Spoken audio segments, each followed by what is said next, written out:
The silence was deafening. For the first time in Tonight Show history, Jimmy Fallon sat across from a guest who couldn't finish a sentence.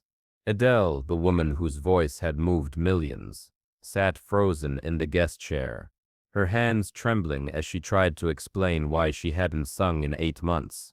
It started as a typical interview. Adele had come to promote her new album, looking radiant in a flowing black dress that caught the studio lights perfectly. The audience had erupted when she walked onto the stage, their love for her filling the room with electric energy. Jimmy was his usual charming self, asking about her music, her life in Los Angeles, her son Angelo. But when he mentioned her recent break from performing, something shifted. Adele's famous smile faltered, and she looked down at her hands folded in her lap. "You took some time off from touring," Jimmy said gently. "Was that to spend more time with family?" Adele nodded, but her eyes were already glistening. "Yes." "Well," she paused, taking a shaky breath. "There was something else. Something I haven't told anyone publicly." Jimmy leaned forward, his entertainer instincts telling him this was important. The studio audience, sensing the change in atmosphere, grew quieter. "I lost a baby," Adele said simply, her voice barely above a whisper. "Last year, I was 4 months pregnant, and we lost her." The words hung in the air like a prayer. Jimmy's face immediately softened, his professional demeanor giving way to pure human compassion. In the control room, producers held their breath, knowing they were witnessing something sacred. "Adele," Jimmy said softly, his voice thick with emotion. "I'm so sorry." She nodded, tears now flowing freely down her cheeks. Her name was going to be Melody. We had everything ready.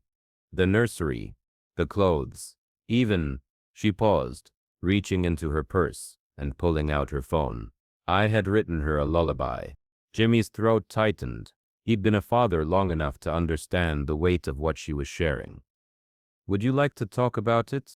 Adele wiped her eyes with the tissue Jimmy handed her. "After we lost her, I couldn't sing anymore. Not just performing. I mean, I physically couldn't make sound come out. It's like my voice knew there was no point anymore. The lullaby I wrote for her was the last song I ever finished, and now I can't even hum it without breaking down." The studio was completely silent now. 300 people held their breath as they watched one of the world's greatest voices explain how grief had stolen her gift. "The doctors say it's psychological," Adele continued, her British accent thick with emotion. "They call it psychogenic voice loss. But I know what it really is. My voice was meant to sing to my daughter, and now that she's gone." She couldn't finish the sentence. Jimmy reached across and took her hand. "Adele, you know that's not true, right? Your voice has brought comfort to millions of people. It's brought joy, healing, hope." "But it couldn't save her," Adele whispered, and those 5 words shattered everyone in that studio. Behind the scenes, Jimmy made a decision that defied every producer's expectation. He looked at his production team, then back at Adele. "Can I ask you something? And please, feel free to say no, but would you try? Just here, just for her." Adele looked confused. "Try what?" "The lullaby, the one you wrote for Melody. Maybe she needs to hear it. Maybe you need to sing it for her." Adele shook her head immediately. "I can't, Jimmy. You don't understand. I literally cannot make the sounds come out." "What if you're not singing it for an audience?" Jimmy said gently. "What if you're just singing it for her? What if we turn off all the lights except one, and it's just you and Melody in this room?" The suggestion hung between them like a lifeline. Adele stared at Jimmy, searching his face for any sign that this was just television, just entertainment. But all she saw was genuine compassion. "I haven't tried in months," she whispered. "Maybe it's time," Jimmy said. "Maybe your voice isn't gone. Maybe it's just been waiting for the right moment." The studio audience watched as Jimmy made a gesture to his production team. Slowly, one by one, the bright studio lights dimmed until only a single soft spotlight remained on Adele. The Tonight Show sets transformed into something intimate, sacred, a place where miracles could happen. Adele closed her eyes and took a deep breath. When she opened them, she was looking directly into the main camera, but not at the audience watching at home. She was looking at something beyond the lens, something only she could see. "I wrote this for you, baby girl," she whispered to the camera. "Mama's going to try." And then, barely audible at first, Adele began to sing. Her voice was shaky, uncertain, nothing like the powerful instrument that had conquered the world. But it was real, raw, and filled with more love than any Grammy-winning performance. "Sleep now, my angel. Mama's here with you. Though I cannot hold you, my love will see you through. In dreams I'll rock you gently, beneath the starlit sky. My sweet little melody, my baby girl, goodbye." The words came out cracked and broken, but they came. Jimmy was crying openly now, and so was every person in that studio. But Adele kept singing, her voice growing slightly stronger with each line. "When morning comes, I'll think of you, with sunshine in your hair. And though you're dancing with the angels, Mama's love is always there. So sleep now, my darling. Let Mama sing you rest. My sweet little melody, forever blessed." When the last note faded, the silence was profound. Adele sat in that single spotlight, tears streaming down her face. But something had changed.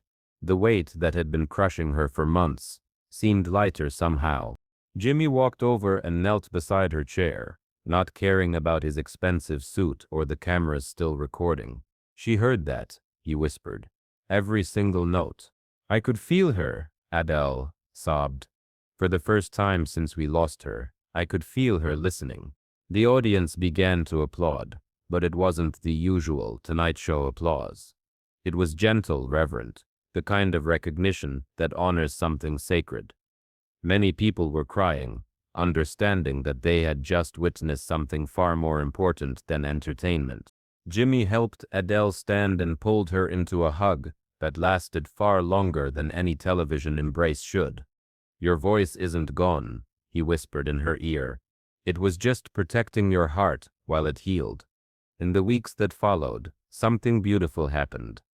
The clip of Adele singing Melody's lullaby became more than viral content.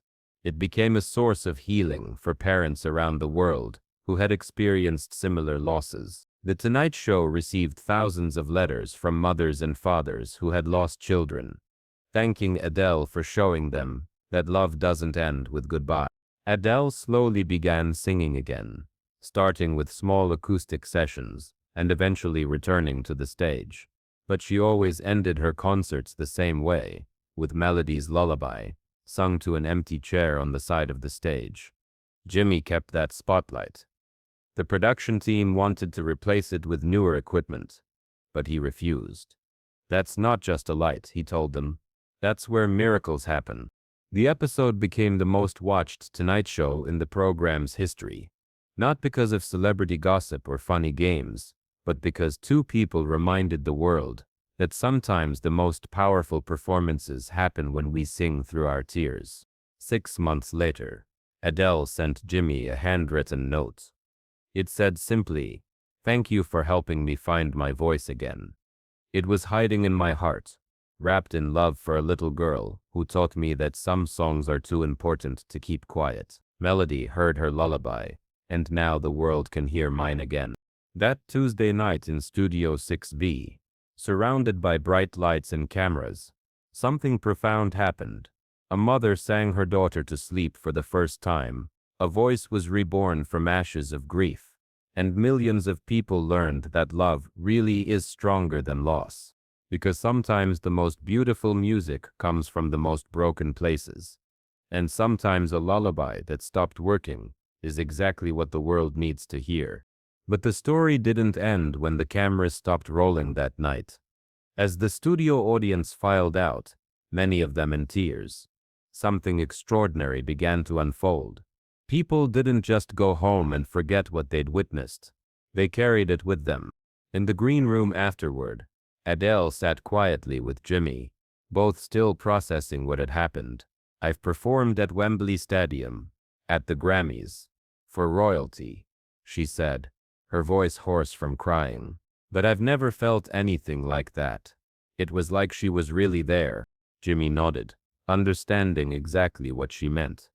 Music has that power. It connects us to things we thought we'd lost forever. The Tonight Show's social media team made an unprecedented decision that night. Instead of posting clips with catchy captions and laugh track moments, they simply shared Adele's lullaby with the caption, "For Melody, and for every parent who sings to the stars." Within hours, the hashtag Melody's Lullaby was trending worldwide, but this wasn't typical viral content. Parents began sharing their own stories of loss, their own songs for children they'd never hold. Musicians posted acoustic versions of lullabies they'd written for babies they'd lost. The comment section became a digital memorial, a place of healing that transcended entertainment. A week later, Adele called Jimmy personally. Through tears of joy, she told him she'd been able to sing again, really sing, with her full voice. "It started with humming Melody's song in the shower," she explained. "Then I tried one of my old songs. My voice is back, Jimmy, really back." But perhaps the most profound impact came from an unexpected source.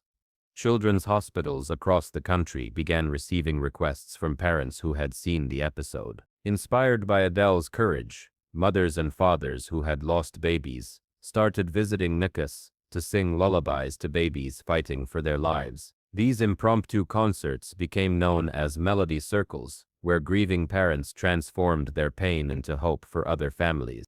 Jimmy established a scholarship fund, in Melody's name, for music therapy programs in children's hospitals. "Adele showed us that music heals," he announced on a follow-up show. "Now we're going to make sure that healing reaches as many children as possible." The original spotlight from that night was never used for another taping. Instead, it was installed in the lobby of a children's hospital in Los Angeles, with a plaque reading, "For Melody, whose lullaby reminds us that love songs never truly end." Adele returned to The Tonight Show exactly 1 year later. This time she brought her guitar and performed Melody's lullaby again. But this time her voice was strong, clear, and filled with a different kind of emotion. Not just grief, but gratitude. Gratitude for the love she'd shared, for the music that had returned to her, and for the moment when vulnerability became strength. "Grief doesn't go away," she told Jimmy during that return visit, "but it transforms. That lullaby went from being the song that broke my heart to being the song that rebuilt it." The episode continues to air during late-night programming, particularly around Mother's Day and during Infant Loss Awareness Month. And every time it plays, The Tonight Show receives new messages from viewers, sharing their own stories of finding their voices again after loss.